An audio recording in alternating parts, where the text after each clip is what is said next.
let's demystify this. You ever watch a football game or a sporting event and you get up and you feel pumped up or excited or overjoyed, or you're feeling lifted? Or you watch a movie and the hero overcomes insurmountable odds and you're moved to tears and your heart is open and you feel inspired? Or you witness somebody do a kind act to someone else and it motivates you to start seeing people that are in need and you start taking care of them, and you buy a homeless person a cup of coffee and you give them some money and you clean them up. You were emotionally moved in some way that changed your energy, changed your biology, it changed your physiology, it changed your chemistry, it changed your perception of yourself and the world. It opened up something for you. And it is in that state where we feel connected to a community, we feel connected to one another, we feel connected to possibility, we feel like we believe in something good instead of believing in things always going wrong. Now, those are short and momentary effects that people have from something outside of them. And there's nothing wrong with that. I mean, things outside of us change how we feel inside of us, and that's how we grow. And then when we feel differently inside of us, we look to see who caused it or what caused it. So as you begin to feel emotionally different because of some external experience, depending on how severe or elevated or intense the emotion is, the moment you're feeling differently than your normal self, the brain takes a snapshot, a picture, and that's called a memory. But I'm asking people to do the exact opposite. I'm asking them to create an internal experience without relying on anything outside of them. So when they start falling in love with the future, when they start falling in love with an outcome, the movie picture, the witnessing of the kind act, the television sporting event, is no longer external. It's actually your brain running a film. It's your brain running a series of images. And those images then begin to produce emotions because the thought in your mind becomes an experience. So if experience enriches the brain, then you're beginning to install circuitry. If you're reviewing the behaviors you're going to do in one day, the act of rehearsing them begins to install the neurological hardware. Now your brain is moving neurologically from living in the past as a record of the past to becoming a record of the future. And then if you're feeling unlimited, if you're feeling invincible, and you're witnessing your own self cross the finish line, witnessing your own self being so abundant that you're giving away 10% of your earnings and you're making a difference in so many people's lives.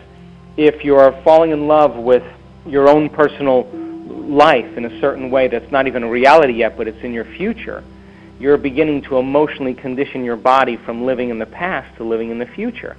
So if you do this properly, you'll get up the same way as watching a sporting event.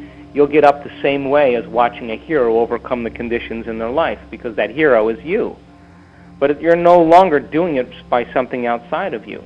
You're doing it by doing it from within you. So now you're regulating how you think and feel. If you do this properly, Asaya, and you begin to change your biology neurologically, neurochemically, hormonally, genetically, now your inner world is no longer a match with everything in your known external world. Now your inner world is ahead of your past, present reality. Your inner world, your state of being, is connected to a future reality, which means when you get up from your meditation, you feel unlimited.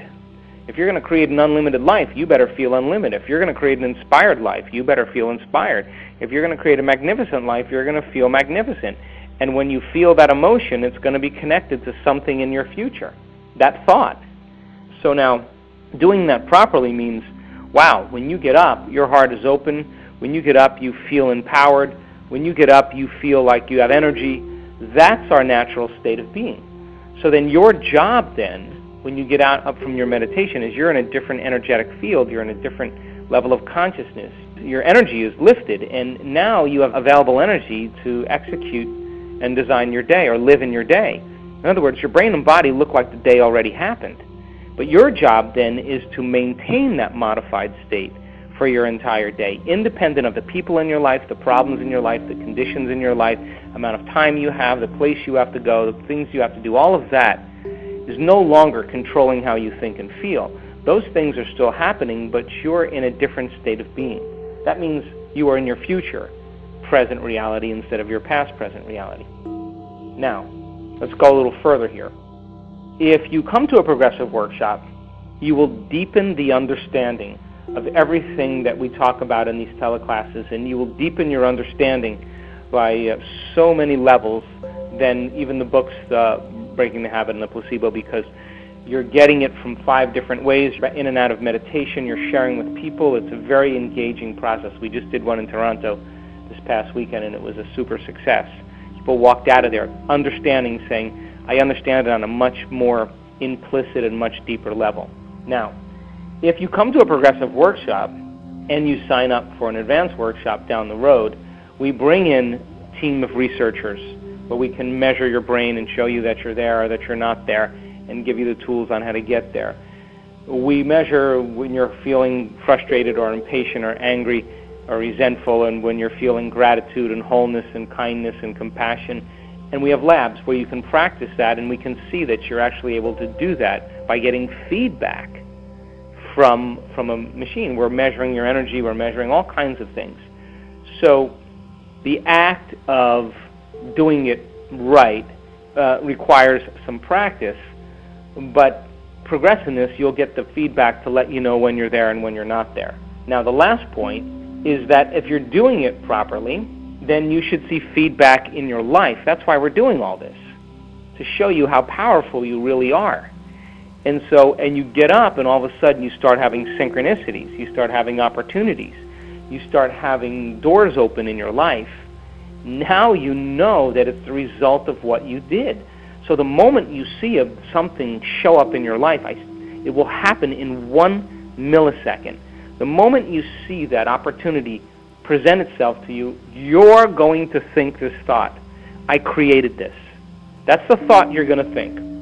The moment you think that thought, I created this, is the moment you're turning the battleship around. It's the moment you're changing the hypnosis. It's the moment you're breaking the spell of feeling limited or powerless or unworthy or whatever it is. And nobody is excluded from this equation, independent of their age, their gender, their diet, their color of their skin, their culture, their sexual preferences, their job, their education. It doesn't matter. That we're all connected to this field. So then when you start seeing the feedback in your life, man, you're going to pay attention to what you just did, and you're going to do it again. But you're going to do it with more confidence, more competence, more clarity, more trust, more skill, more love for what you're doing, and of course it's going to enhance your skill and enhance your belief, and the outcome is always worth the effort. Okay, let's explain it like this for those people who don't know what the Tantien is. So the Tantien is really kind of the center of gravity for the body. And let's talk about the energy centers of the body, because this will help explain things really well for people. Your first center has a tremendous amount of energy. I mean, it has a tremendous amount of energy because that's what we create offspring with. And it also roots us to the earth. It is really the source of a tremendous amount of creative energy. The second center is the channeling of that energy, the movement of that energy by overcoming certain challenges or conditions in our life. So then when the second center is tuned and it's working in alignment, in balance, we feel safety. We feel like it's safe to survive. When that center is threatened or when we're out of balance, then we start holding on, and we don't take a chance and trust our creation. So people get stuck there. That's why they feel shame, that's why they feel guilt, that's why they feel fear, because they're afraid to move on. But it's really the movement, it's the flow of energy to the third center, which is overcoming the conditions in our life. And so when we overcome the conditions in our life, we have to use our will. We have to bring up a certain level of empowerment, and that's what the third center is. So then when we use our empowerment to overcome the conditions in our life and we truly accomplish it, we start to feel self-love. We start to feel joy. We start to feel kindness and compassion, and we start to really, it changes our whole state of being.